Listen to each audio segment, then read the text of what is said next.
Main road पे ही हमारी mushroom प्रशिक्षण एवं अनुसंधान प्रयोगशाला है।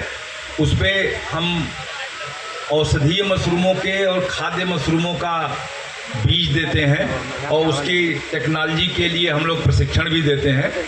बस केवल एक चीज़ बताना था मुख्य रूप से कि गांव में मशरूम को सांप की छतरी या कुकुरमुत्ता कहते हैं। इसके चक्कर में हमारे ज़्यादातर किसान भाई मशरूम का प्रयोग नहीं करते हैं।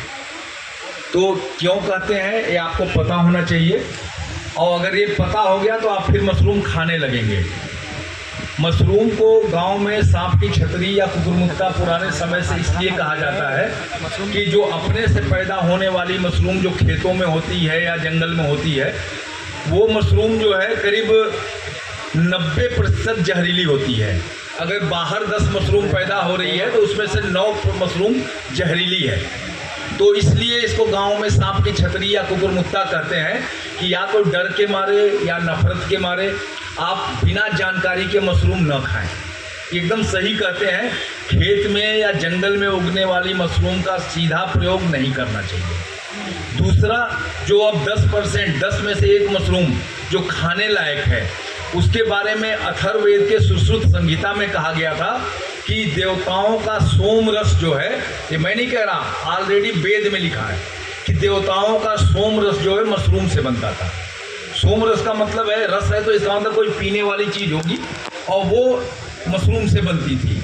और इस देवताओं के प्रयोग में होने के कारण देवता जो है अमर होते थे। कोई भी देवता का फोटो अगर हम देख लें, चाहे माताओं का, अपने देवी माताओं का, तो उनका फोटो 35-30 से 40 साल के बीच में होता है, एक ब्रह्मा जी को छोड़ दे, क्योंकि वो पितामह है तो इसलिए उनका थोड़ा सफ़ेद बाल दिखता है। बाकी सब एकदम 30 से 35 साल के होते हैं, क्योंकि ये माना जाता है कि अमर है।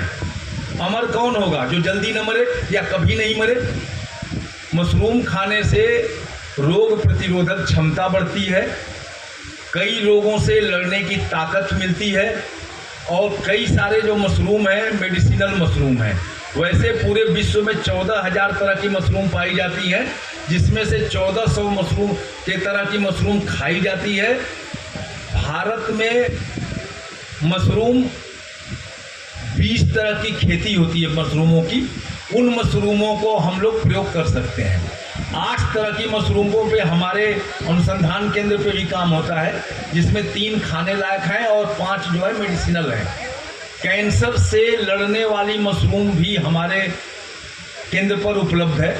आप उसका बीज चाहेंगे तो बीज मिल जाएगा, सूखा चाहेंगे तो सूखा मिल जाएगा। और आप केंद्र पर जो मेट्रो का स्टेशन है नमो भारत का, मोदीपुरम वाला, उसके बगल में ही हमारा सेंटर है। हमारे सेंटर के बगल में ही है वो, तो आप वहाँ कांटेक्ट कर सकते हैं। कोई हमारा मोबाइल नंबर नोट करना चाहे तो नोट कर सकता है, 94 124 65 255, ये मेरा मोबाइल नंबर है। और मैं वैसे तो साइंटिस्ट हूँ, पर विश्वविद्यालय में अधिष्ठाता स्नातकोत्तर अध्ययन, मतलब विश्वविद्यालय में जो भी पीजी के स्टूडेंट हैं, जो एमएस मास्टर और पीएचडी करते हैं, उनका क्वालिटी कंट्रोल का काम हम लोग देखते हैं।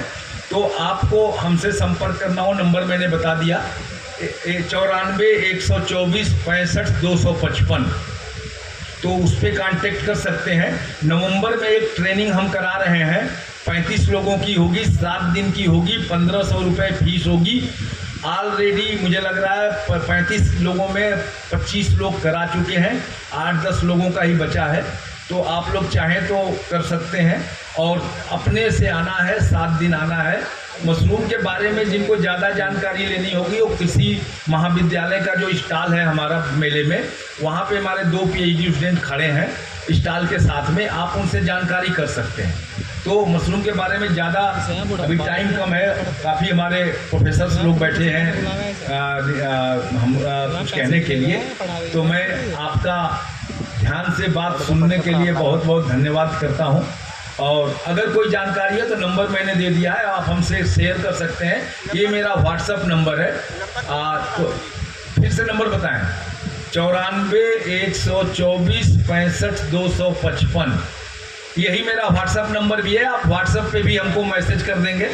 आप जब भी फ़ोन करेंगे, जनरली हम फ़ोन उठाते हैं, अगर कहीं मीटिंग में है नहीं उठाया तो मैं शाम को आपको 5 बजे के आसपास कॉल बैक करता हूँ, सबको करता हूँ। धन्यवाद। आप पूछ, आवाज नहीं आ रही।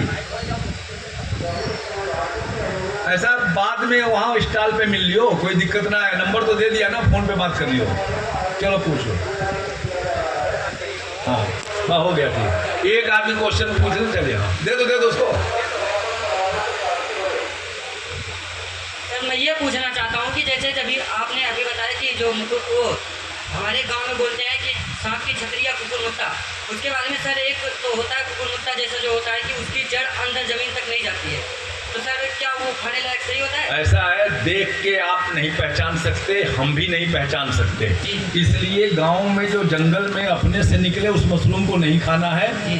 कहीं दुकान पे बिक रहा है या हमारे जैसे किसी सेंटर से मिल रहा है तो उसी को खाइए। गलत राय किसी को आप भी मत दीजिएगा कि ये खा लो वो खा लो। बिना जानकारी के मशरूम खाएंगे तो 10 में से 9 मशरूम जहरीली होती है, तो जंगल के मशरूम डायरेक्ट नहीं खाने हैं, ठीक है? सेम उसी की एक वैरायटी और आप तुम वैरायटी की बात हमसे बात में कर लियो, ठीक है? धन्यवाद। मेरा नंबर है, फोन